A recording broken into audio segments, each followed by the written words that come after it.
ప్రభువైన యేసుక్రీస్తు వారి శుభనామంలో మీ అందరికీ మరొకసారి ప్రత్యేక వందనాలు తెలియజేసుకుంటూ మన ధ్యానం కోసం హెబ్రీయులకు రాసిన పత్రిక 13వ అధ్యాయం 15వ వచనంలో నుంచి వాక్యాన్ని చదువుకుందాం. హెబ్రీయులకు రాసిన పత్రిక 13వ అధ్యాయం 15వ వచనంలో నుంచి.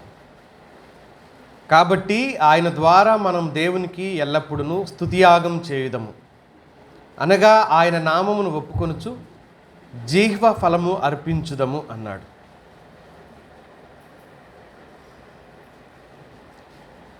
హెబ్రీ పత్రిక రచయిత సంఘాన్ని ప్రోత్సహించే ఆ విధానంలో ఆయన ప్రభువుని స్తుతించండి, లేకపోతే ఆయనకి స్తుతి చెల్లించండి అని చెబుతూ ఓ వైవిధ్యమైన పదాన్ని ఉపయోగించాడు. ఆ పదం ఏంటంటే స్తుతించండి అనలేదు, ఆయన స్తుతి యాగము చేయండి అన్నాడు. ఇది పాత నిబంధన గ్రంథంలో వాడబడిన పదం.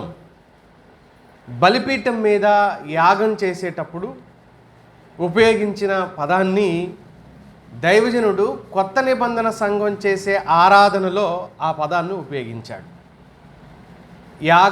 యాగమైపోవడం, అర్పించబడింది ఆ బలిపీఠం మీద యాగమైపోతుంది అంటే కాలిపోతుంది, అంటే తిరిగి తీసుకోవడానికి వీలు లేకుండా. ఇదే మాటను మళ్ళీ దైవజనుడు మనం రోమాపత్రిక 12వ అధ్యాయంలో సజీవ యాగముగా మీ దేహాన్ని, శరీరాన్ని సమర్పించుకోమని చెప్పాడు. అక్కడ కూడా యాగము అనే పదాన్ని ఉపయోగించాడు దైవజనుడు. వెరసి ఈ మాటలు మనకి ఏమి నేర్పిస్తున్నాయి? యాగం అనే పదం ఏమి నేర్పిస్తుంది అని అంటే, స్తుతిలో త్యాగం ఉంది అని చెప్పడానికి ఉపయోగిస్తున్నాడు దైవజనుడు. దేవునికి అర్పించే స్థుతిలో కూడా త్యాగము ఉండాలి, లేక ఉంటుంది అని చెప్పడానికి ప్రయత్నం చేశాడు. ఎప్పుడైనా ఎవరైనా ఒక త్యాగం చేయాలి అనుకుంటే తమకున్న అమూల్యమైన దానిని అర్పించడాన్నే త్యాగం అని అంటారు. తనకున్న విలువైన దానిని అర్పించడాన్ని త్యాగం అంటారు. మనకు చాలా ఉంటే కొన్ని అర్పిస్తే అందులో ఓ 10%, 15% మనం దశంభాగాలు ఇస్తాం. అవేం త్యాగాలు కావు, అవేమి త్యాగాలు అవ్వవు. అంతకంటే ఎక్కువ ఇచ్చిన దాన్ని త్యాగం అంటాం. నోటి మాటలతో ప్రభువుని, మనకు సమయం తక్కువ కాబట్టి మళ్ళీ వెనక నుండి నేను చెబుతూ ఉంటా, ఏమని, కొంచెం తక్కువ టైం తీసుకోండి, మిగతా వాళ్ళకి ఇవ్వండి అని. ఇది ఖర్చు లేని స్థుతి. ఇప్పుడు మనం చర్చిలోకి వచ్చి చేసే ఆరాధనకి మనం పెట్టే ఖర్చు ఎంత? ఏమన్నా ఖర్చు ఉందా? త్యాగం ఉందా? అయ్యయ్యో చాలా అర్పించేస్తున్నాను, చాలా కోల్పోతున్నాను, ఇంకా లేదు అనుకోవటానికి ఏమన్నా నష్టం ఉందా? అబ్బే, అది ఏమి నష్టం లేదనే భావంతోనే చాలామంది పట్టించుకోరు. వాళ్ళు ఆ మాత్రం కూడా స్తుతులు చెల్లించరు. వాస్తవం ఏంటంటే మిత్రులారా, స్తుతి లేక ప్రశంస, దేవుణ్ణి ప్రశంసించడం, దేవుణ్ణి స్తుతించడం అది చాలా విలువైందే. అయినా దానికోసం ఏమి ఖర్చు చెల్లించట్లేదనే ఆలోచన కూడా మనం ఫస్ట్ జ్ఞాపకం చేసుకోవాలి.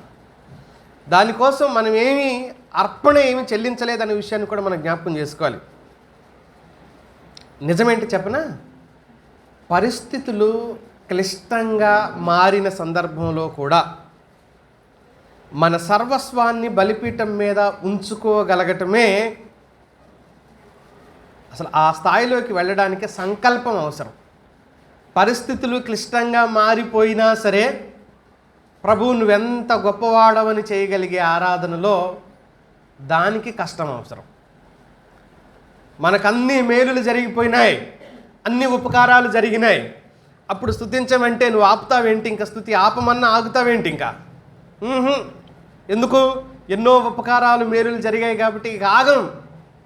బ్రేకులు లేని బండిలాగా స్తుతి, ప్రశంసలు, ఆరాధనలు, కీర్తనలు, ఉల్లాసం, ఉత్సాహం. కానీ పరిస్థితులు క్లిష్టంగా మారిన సందర్భంలో కూడా మన సర్వస్వాన్ని దేవునికి అప్పగించుకుంటూ ఆయన మాట దాటిపోకుండా ఉండగలిగే వాళ్ళు ఉంటే వాళ్ళు ఖరీదైన స్తుతిని చెల్లించినట్లు లెక్క.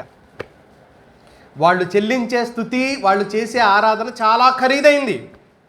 అది దాని వెల అమూల్యం. ఆ వెలను కట్టలేం. ఆ స్తుతికి ఉన్న బరువు ఎక్కువ, బలము ఎక్కువ, ఘనత ఎక్కువ ఆ స్థితికి.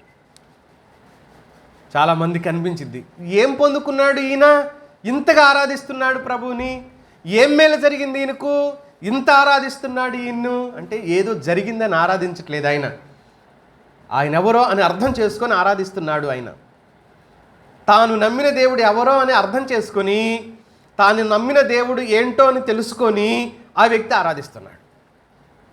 నేను 3 ఆలోచనలు త్వరగా చెప్పి ముందుకెళ్ళిపోదాం. ఆరాధించే వ్యక్తి దేవుని మంచితనాన్ని ఆరాధిస్తున్నాడు. ఆరాధించే వ్యక్తి దేవుని మంచితనాన్ని ఆరాధిస్తున్నాడు. 135వ కీర్తన 2వ వచనంలో ఇలా చదువుతాం. 135వ కీర్తన, యెహోవా మందిరములో, నా దేవుని మందిరపు ఆవరణములలో యెహోవాను స్తుతించుడి. ఆయన ఎవరో చెబుతున్నాడు, ఆయన ఎలాంటి వాడో చెబుతున్నాడు.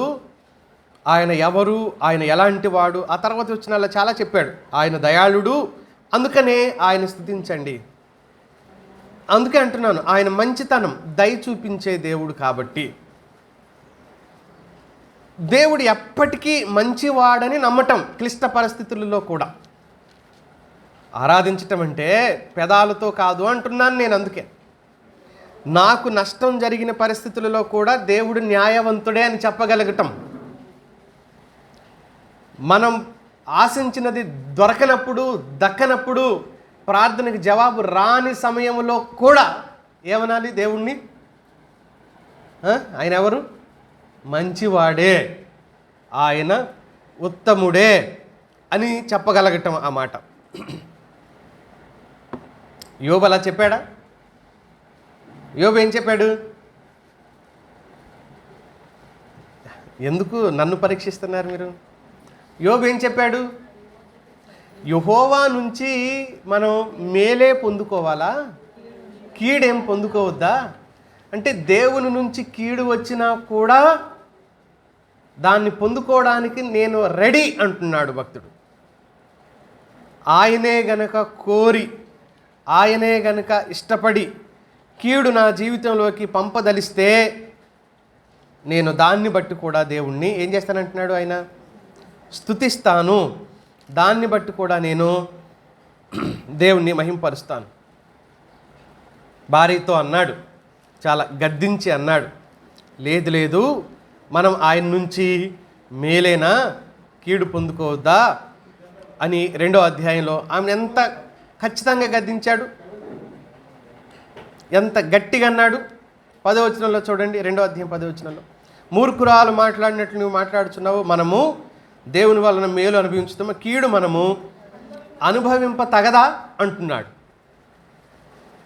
ఎంత సిద్ధపడిపోయాడో దేవుని నుంచి. మేలే కాదు, కీడు వచ్చినా కూడా అది మేలుగానే భావిస్తున్నాడు. ఆయన ఇచ్చింది ఎవరని? దేవుడిచ్చాడు అని. దేవుడే ఇస్తే దేనిని పొందుకోవటానికైనా నేను సిద్ధం అనే భావన. 13వ అధ్యాయం 15వ వచనం, యోబు గ్రంథం 13వ అధ్యాయం. ఇదిగో ఆయన నన్ను చంపేసిన, ఇప్పుడు రోగంతో ఉన్నాడు కదా, తర్వాత ఏం జరిగినా చంపినా, ఆ మాట ఎవరని కలుగుతారు? ఆయన నన్ను చంపినా, చదవండి, నేను ఆయన కొరకు కనిపెడుతూనే ఉంటాను, ఎప్పటికీ న్యాయంగానే ఉంటాను నేను. ఇంకా న్యాయంగా ఎందుకు ఉండాలి, ఇంకా యథార్థంగా ఎందుకు ఉండాలి, ఇంకా ప్రార్థన ఎందుకు చేయాలి అనడం లేదు. ఆయన నన్ను చంపినా ఆయన కోసం నేను కనిపెడతాను. ఇక హబక్కుకు ఏమన్నాడు జ్ఞాపకం చేసుకోండి ఒకసారి. హబక్కుకు ఏమన్నాడు? 3వ అధ్యాయం 17, 18, 19 వచనాల్లో ఆయన అన్నమాట ఏంటి? నాకు సర్వస్వం నాశనం జరిగినా, నష్టపోయినా నేను యెహోవా యందు ఆనందం. ఎలా అలాంటి వ్యక్తితో నువ్వు ఎలా ఆనందించగలుగుతావు? నీకేం మేలు చేయలేదు కదా, సర్వం నాశనం అయిపోయింది, సర్వం కోల్పోయాడు. శాలలో పశువులు లేవు, అంజూరపు చెట్లు కాయలు లేవు, ద్రాక్షకు పూత లేదు, ఏమి లేదు, మొత్తం నాశనం అయిపోయింది, నష్టమైపోయింది. అప్పుడు ఏమంటున్నాడు? నాకు మేలు చేసిన యెహోవా యందు నేను ఆనందిస్తాను స్తుతి కూడిక అని అన్నాడా? ఏమన్నాడు? ఏమైనా జరగని నేను నా ప్రభువులో ఆనందిస్తాను. నిజమైన స్తుతి, నిజమైన ఆరాధన, నిజమైన ప్రశంస దేవుడికి చెల్లించగలిగే అర్హత ఈ భావన కలిగిన వాళ్ళకు కలుగుతుంది. నేను అందుకే అన్నాను ఇందాక, నోటి మాటలేగా ఉచితంగా చెల్లించేదేగా, దానికోసం వెల లేదు, అమూల్యం లేదు, ఏమీ లేదు. ఖరీదు ఉందా? ఒట్టిగా 100 చెప్తాం. ఒట్టి మాటలు ఎన్నైనా చెప్పొచ్చు కదా. దేవుడి దగ్గర కూడా చాలాసార్లు ఆత్మీయులు ఈ భావనతోనే ఉన్నారు మిత్రులారా. దేవుని విషయంలో ఆత్మీయులు కలిగి ఉన్న భావన ఇదే. అయితే నిజంగా దైవభక్తులను చెప్పబడుతున్న వాళ్ళు ఎలా ఉన్నారో మనం చూస్తున్నాం. మేలు చేస్తేనే కాదు, ఆయన కీడు చేసినా సరే నేను ఆయన కోసం చంపినా సరే కనిపెడతాను, నాకు నష్టం జరిగినా సరే నేను ఆయన కోసమే కనిపెడతాను, కేవలం ఆయన కోసం మాత్రమే నేను కనిపెడతాను అని చెప్పారు. దేవుని మంచితనాన్ని గుర్తించి స్తుతించాలి. చేసిన మేలు జరుగుతుంది, నష్టం జరుగుతుంది, రకరకాలుగా మన జీవితాలు కొనసాగుతూనే ఉంటాయి. వేసవకాలం అయిపోగానే వర్షాకాలం అయిపోగానే మళ్ళీ శీతాకాలం, కాలాలు మారుతున్నట్లుగా పరిస్థితులు మన జీవితాల్లో కూడా మారిపోతూనే ఉంటాయి. ఎప్పుడు వర్షాకాలమే ఉంటే ఏమవుద్ది? అదొక రకమైన అతివృష్టి అంటాం దాన్ని.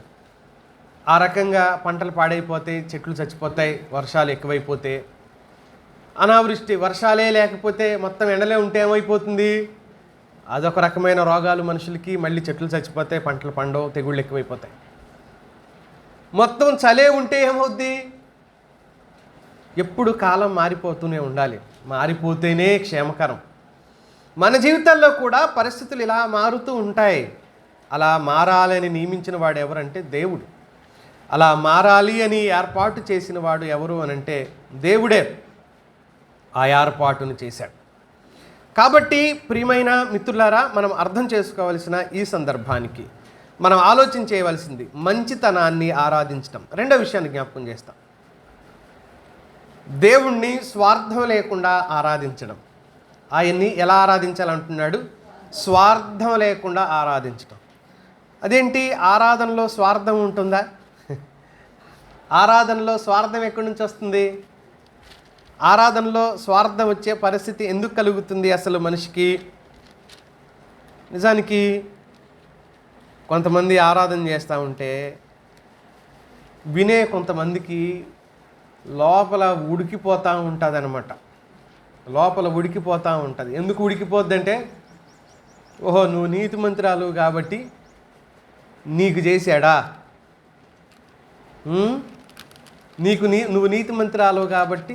కొంతమంది సాక్ష్యం చెప్పేటప్పుడు కూడా మిగతా వాళ్ళకి ఉడికిపోతూ ఉంటుంది.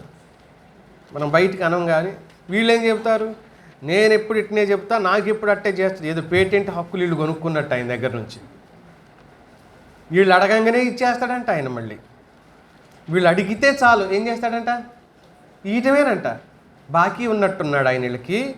అందుకని వీళ్ళు ఎప్పుడు అడిగినా ఏం చేస్తాడు ఆయన? వెంటనే ఇచ్చేస్తాడంట. ఏమో నాకు తెలియదు, ఎన్ని వదిలేసాము అలాగ అడిగి ఇక మనకు వద్దులే, దేవుని చిత్తం కాదు వదిలేసినాయి. 1, 2 ఎన్నో, 1, 2 కాదు. చివరికి ఏ తీర్మానానికి వస్తాం? ఒక్కోసారి నీ ఇష్టం ప్రభువా, ఇస్తే ఇయ్యి, లేకపోతే లేదు. ఇంకా కొంచెం ఆశ చావక మళ్ళీ ఏమంటాం? నీకు నచ్చినప్పుడు ఈ ప్రభు. దొరకట్లా మరి, ఆశ అయితే ఉంది, ఇంకా నీకు నచ్చినప్పుడు ఈ ప్రభు అని అనుకుంటుంటాం. కానీ వీళ్ళు సాక్ష్యం చెప్పినప్పుడు ఏమని చెప్తారు? నేను అడిగానంటే ఇచ్చినట్టే, ఇక అందులో అనుమానాలు ఏమి ఉండవు. అప్పుడు ఘనత ఎవరికి వస్తుంది? మనిషికి కాదు, దేవునికి కాదు, మనిషికి. అప్పుడు ఘనత ఎవరికి వస్తుంది? దేవునికి కాదు, మనిషికి. ఈయన్ని బట్టే వచ్చింది కానీ ఆయన్ని బట్టి కాదు అనే భావన వస్తుంది అందులో. ఎప్పుడూ కూడా ఆత్మీయుడు చేసేది ఏంటంటే స్వార్థం లేకుండా, నేను నిల్లు, ఆయనే ఫుల్, నేను జీరో, ఆయన హీరో.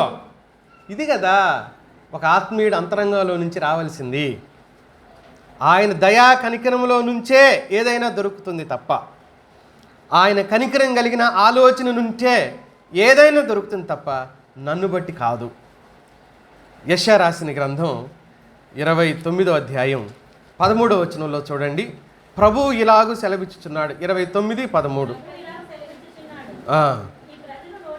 ఈ ప్రజలు నోటి మాటతో నా యొద్దకు వచ్చుచున్నారు, పెదవులతో నన్ను గనపరుచుచున్నారు గాని తమ హృదయమును నాకు దూరం చేసుకొని ఉన్నారు. వారు నా ఎడల చూపు భయభక్తులు మానవుల విధులను బట్టి వారు నేర్చుకొని భయం చూపెడుతున్నారు. నేర్చుకొని ఒక రకంగా యాక్టింగ్ టైప్ అన్నమాట ఇది. భయం లేకపోయినా భయపడ్డట్టుగా, ప్రేమ లేకపోయినా ప్రేమ ఉన్నట్టుగా. అంటే ఇక్కడ ఏమంటున్నాడు అని అంటే, దేవుడిచ్చిన ఆశీర్వాదాల ఫలితంగా నాకు ఇది ఇచ్చావు అది ఇచ్చావు, ఆ ఫలితంగా నేను ఈ స్తుతి చెల్లిస్తున్నానంటే అది వాల్యూ కాదు, అది విలువైంది కాదు. నేను అదే మొదట నుంచి చెప్పుకుంటూ వస్తున్నది అదే. కృతజ్ఞత కలిగి ఉండటం వేరు, నేను అందుకే స్తుతిస్తున్నాను అని చెప్పడం వేరు. కృతజ్ఞత కలిగి, నీకు చేసిన మేలుని బట్టి కృతజ్ఞత కలిగి ఉంటే క్రియల్లో కనబడుతుంది. నిజంగా దేవుణ్ణి ఆరాధించేటప్పుడు వాటిని బట్టి కాదు నువ్వు ఆరాధించవలసింది, ఆయనకి నీకున్న సంబంధాన్ని బట్టి నువ్వు ఆరాధిస్తావు. నా మాట మీకు అర్థమవుతుంది అనుకుంటున్నాను ఈరోజు. ఆయనకి నీకున్న సంబంధాన్ని బట్టి, నీ పట్ల ఆయనకున్న ఆలోచనను బట్టి. అంతేనా? లేకపోతే మనుషులు విధులను బట్టి నేర్చుకున్న ఆరాధన చేస్తున్నామా? నేర్చుకున్న పద్ధతిని అనుసరిస్తున్నామా? నేర్చుకున్న దాన్ని బట్టే ఆయన పాదాల చెంత తలలో ఉంచుతున్నామా? నిజమైన స్తుతి, జాగ్రత్తగా వినండి ఈ పదాన్ని. నిజమైన స్తుతి పరిస్థితులకు సంబంధం లేకుండా కొనసాగుతుంది. గుర్తుపెట్టుకోండి, నోట్ దిస్ పాయింట్. నిజమైన స్తుతి చెప్పండి, పరిస్థితులకు సంబంధం లేకుండా కొనసాగుతుంది. మిత్రులారా, నిజమైన స్తుతికి పరిస్థితులకు ఎలాంటి సంబంధం లేదు. అంటే పరిస్థితులు, శాలలో పశువులు లేవు, అంజురపు పండ్లు కాయలేదు, ద్రాక్షకు పూత లేదు, ఇంకొక ఆయన సర్వస్వాన్ని కోల్పోయాడు, ప్రాణం మీదకే వచ్చింది రోగం, చస్తాడేమో అన్నట్టుగా తనకే అనిపిస్తున్న పరిస్థితి. అలాంటి పరిస్థితులు వాళ్ళు ఏమంటున్నారు? ఆయన ఎంతో మంచివాడు అంటున్నారు. అంటే ఆ స్తుతి దేనిని బట్టి కొనసాగుతుంది? కొరప్రాణంతో ఉన్నట్టుగా ఉన్నాడు యోబు, సర్వం కోల్పోయి రోడ్డు మీదకి వచ్చాడు దైవజనుడు హబక్కూకు. వీళ్ళు ఏం మాట్లాడుతున్నారు? ఆయన మంచివాడు, నాకెంతో మేలు చేసేవు కాబట్టి నువ్వు మంచివాడు, నీకు చేయకపోతే ఆయన మంచివాడా చెడ్డోడా చెప్పాలి. ఇప్పుడు చెరుసగం డివైడ్ అయిపోదాం. మంచి చేసిన వాళ్ళు ఇటుపక్క, నష్టపోయిన వాళ్ళు ఇటుపక్కకు వద్దాం. ఇప్పుడు చేసిన దాని ప్రాతిపదికన మనం ఆరాధన చేస్తామంటే మంచి చేసిన వాళ్ళు ఏమంటారు? నాకెంతో మంచి చేసామంటారు. ఇప్పుడు వీళ్ళు ఏమనాలి? ఎంత ఎదురు చూసినా కూడా కళ్ళు కాయలు కాసినాయి తప్ప ఎలాంటి ప్రయోజనం లేకుండా అయింది ప్రభువా అని అన్నారనుకో, అదే ప్రాతిపదిక అనుకో, వీళ్ళు చేవాట్లు పెట్టాలి, వీళ్ళేమో స్తుతులు చెల్లించాలి. నేను ఆ వాక్యం అందుకే చెప్తుంది, ఇది నా మాట కాదు. స్తుతి జరిగిన కార్యాలను బట్టి లేకపోతే పరిస్థితుల ప్రభావాన్ని బట్టి అనుగుణంగా కొనసాగదు. పరిస్థితులకు సంబంధం లేకుండా నిజమైన స్తుతి కొనసాగుతుంది. బాగా గుర్తుపెట్టుకోండి, పరిస్థితులకు సంబంధం లేకుండా నిజమైన స్థితి కొనసాగుతుంది. పరిస్థితులకు సంబంధం లేకుండా అన్నప్పుడు మనకు వెంటనే గుర్తు రావాల్సిన ఒక సందర్భం ఉంది బైబిల్లో. అపోస్తుల కార్యగ్రంథం 16వ అధ్యాయం. పౌలు శీలను బంధించి ఆ రాత్రి వాళ్ళని జైల్లో పెట్టి చాలా దెబ్బలు కొట్టి, 23వ వచనం నుంచి 25 వరకు చూడొచ్చు, చాలా దెబ్బలు కొట్టి వాడిని బొండ వేసి బిగించి జైల్లో వేసి తాళాలేసి వెళ్ళిపోయారు. ఒక జైలధికారి అక్కడ కాపలాగా ఉన్నాడు. ఏం జరిగింది ఆ రాత్రి? వాళ్ళు ఏం చేస్తున్నారు? చేస్తే 2 చేయొచ్చు. ఒకటి, మూలుగుతూ ఎవరైతే కొట్టారో వాళ్ళని శాపనార్థాలు పెట్టడం అనమాట. వాళ్ళు నాశనం అయిపోతారు, మీ చేతులు ఇరిగిపోతాయి, మీ కాళ్ళతో తన్నేవిగా బూటు కాళ్ళతో కాళ్ళు ఇరుగుతాయి, మా దేవుడు మిమ్మల్ని నాశనం చేస్తాడు, స్మాష్ చేస్తాడని శాపాలు పెట్టవచ్చు ఒకటి. రెండవది ఏంటి? మళ్ళీ అదే మూలుగుతో దేవుడితో ఇలాగనొచ్చు, ఇంత చేసినా మాకేం ప్రయోజనం అయింది, నువ్వేదో ఉన్నాడు అనుకున్నాము, ఇదంతా మోసానికి వచ్చింది, చివరికి నష్టానికి దారితీసింది, లాభం లేదు, ఏం మాయదారి దేవుడు అనుకోవచ్చు. కానీ ఈ 2 జరిగాయా? ఏం జరిగినాయి అక్కడ మీరే చెప్పండి. దేవుని ప్రార్థించుచు పాటలు పాడారు. నేను అందుకే అన్నాను, పరిస్థితులకు సంబంధం లేకుండా కొనసాగేదే నిజమైన స్తుతి అని. అక్కడ పరిస్థితులకు సంబంధం ఉందా? ఆ స్థితిలో ఉన్నవాడు ఎలా ఉండాలి? పాటలు పాడి దేవుని స్తుతించే పరిస్థితులు ఉన్నాయా అక్కడ? మరి వాళ్ళు చేశారా ఆ పని? కృతజ్ఞతలు చెల్లించారా? పాడారా? ప్రభువుని ఆరాధించారా? ఎందుకు, దేన్ని బట్టి వాళ్ళకి ఏం మేలు జరిగిందని ఆరాధించారు? దెబ్బల మేలా? దెబ్బల మేలా అండి? మస్తు కొట్టారంట చూడు. ఏమనుంది 23వ వచనంలో? చాలా దెబ్బలు ఉందా? లైన్ చదవండి. ఒక దెబ్బ కొట్టలేదంట పాపం, వీపు బయలుపోయే వరకు కొట్టారు. చాలా దెబ్బలు కొట్టి చెరసాలలో వేసి భద్రముగా కనిపెట్టారు అని కాపల వాళ్ళను కూడా పెట్టారు. చాలా దెబ్బలు తిన్నవాడు ఎలా స్తుతించగలుగుతాడు అంటే పరిస్థితులకు అనుగుణంగా సాగేది కాదు నిజమైన స్తుతి అంటున్నాను.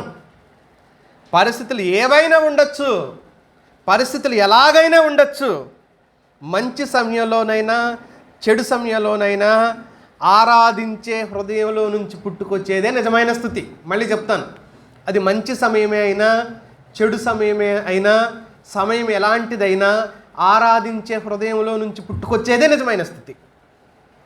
అలా స్తుతించగలగటం, అలా ఆరాధించగలగటం పరిస్థితులకు భిన్నంగా. ఇదంతా ఎప్పుడు జరుగుతుంది ఒక ఆత్మీయుల్లో అంటే ఆయన్ని ప్రేమించే హృదయంలో నుంచి వస్తాయి. ప్రేమిస్తున్నాము అంతే, ప్రేమిస్తున్నాము అంతే. ఎందుకు, దేనికోసం, ఏమిచ్చాడని, దీన్ని కాదు. ఇది స్వార్థపూరితమైనది అవుతుంది. అప్పుడు స్వార్థపూరితం ఎప్పుడు? కేవలం నాకు మేలు చేశాడు కాబట్టి నేను స్తుతిస్తున్నాను. మన స్తుతులు కూడా స్వార్థంగా కనబడతాయి దేవుడి దగ్గర. మన స్తుతులు మకిలతో నకిలీగా కనబడతాయి దేవుని దగ్గర. స్వచ్ఛత లేకుండా, యథార్థత లేకుండా, స్వార్థం కలిగి. కనుక యథార్థ హృదయంలో నుంచి వస్తే స్వార్థం లేకుండా ఉంటుంది, కల్తీ లేకుండా ఉంటుంది, నకిలీ లేకుండా ఉంటుంది, మకిల లేకుండా ఉంటుంది. మూడో విషయాన్ని జ్ఞాపకం చేస్తాను చూడండి. ఆ స్తుతి అర్పించేవాడు మేలు కీడులు పట్టించుకోడు అన్నట్లుగానే విరిగి నలిగిన హృదయాన్ని అర్పించడంతో కొనసాగుతుంది. విరిగి నలిగిన హృదయం, నేను నీకేదో అర్పించేశానులే, నాకున్నదేదో ఇచ్చేశానులే కనుక నేను నిన్ను ఆరాధిస్తున్నాను. విరిగి నలిగిన హృదయం అర్పించడంతో. నేను 3 మాటలు చెప్పాను. ఒకటి, ఆయన మంచితనాన్ని ఎరిగి ఆరాధించడం. ఆ మంచితనాన్ని మాత్రమే ఎరిగి ఆరాధిస్తాడు నష్టం జరిగినా సరే. రెండవది, స్వార్థం లేకుండా ఆరాధిస్తాడు. మేలు జరిగితేనే కాదు, జైల్లో వేసి దెబ్బలు కొట్టినా, ఒళ్ళంతా పగిలిపోయినా కూడా ఆ వ్యక్తి ఆయన్ను ఆరాధిస్తాడు. పరిస్థితులకు సంబంధం లేకుండా కొనసాగుతుంది నిజమైన స్థుతి. మూడో మాట, విరిగి నలిగిన హృదయాన్ని అర్పించడంతో కొనసాగుతుంది. స్థుతి త్యాగం అగ్ని ద్వారా శుద్ధి చేయబడిన హృదయంలో నుంచి వస్తుంది అన్నాడు ఒక భక్తుడు. స్థుతి అనేది త్యాగపూరితమైంది అని అన్నాడు. త్యాగపూరితం స్థుతికి ఎందుకు కావాలండి అని అంటే, ఏ పరిస్థితుల్లోనైనా నీకు స్తోత్రాలు, నువ్వు మంచివాడవని చెప్పగలగాలి. ఏ పరిస్థితుల్లోనైనా చెప్పగలగటానికి ఎంత ధైర్యం కావాలి, ఎంత ధైర్యం కావాలి. మరణశయ్య మీద ఉన్నవాడు, రోగగ్రస్తుడై ఇంకో 20-30 ఏళ్ళు బ్రతకాలనుకున్నవాడు, బ్రతకవలసిన వాడు ఇప్పుడే రోగశయ్య మీద మరణంతో లేకపోతే బాధతో ఉండి ప్రభువా ఈ జీవితానికి కృతజ్ఞతలు అన్నాడు అనుకోండి, చూసేవాళ్ళకి వినేవాళ్ళకి ఎలా ఉంటుంది? అల్పాయుష్తో నేను తీసుకుపోతా ఉంటే దేవుడు నువ్వేమంటున్నావు?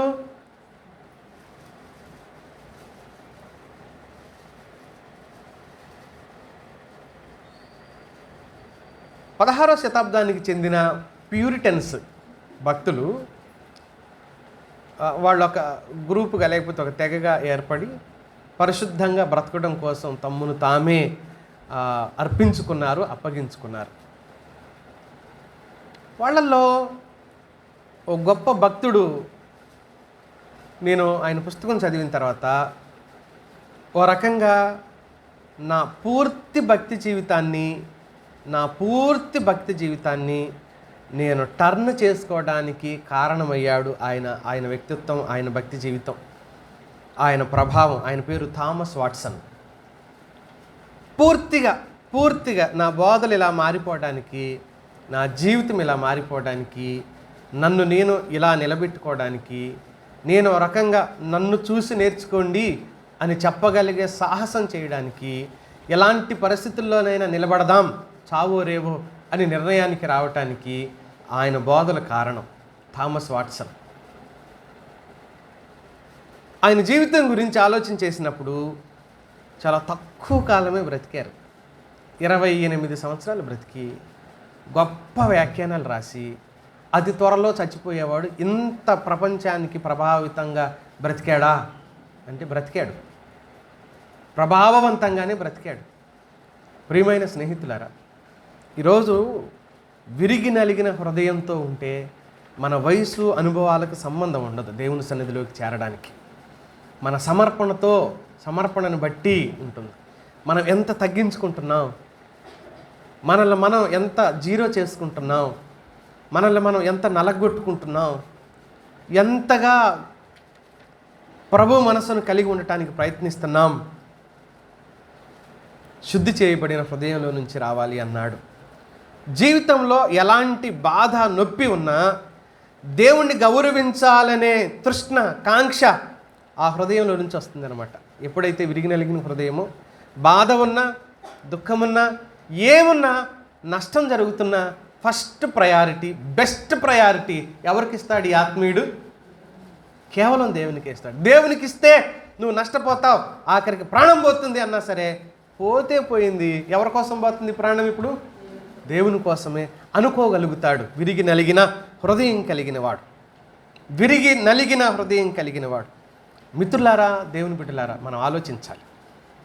ఆయనకు కూడా ఏమిష్టం? 51 కీర్తన 16లో మనం చదువుతాం. విరిగి నలిగిన నీవు బలిని కోరువాడవు కావు, కోరిన ఎడల దానిని నేను నీకు అర్పిస్తాను. దహన బలి నీకు ఇష్టమైంది కాదు. విరిగిన మనస్సు, ఆ మనస్సు అర్పించి ఆరాధించటానికి, పెదాలతో నేర్చుకొని చేసే ఆరాధనకి ఎంత వ్యత్యాసం ఉంది ఆత్మీయులారా. ఈ మాటలను బట్టి మనం ప్రభువుని స్తుతించుదాం. ఒక్కొక్కరుగా ప్రభు సన్నిధానానికి అప్పగించుకుందాం.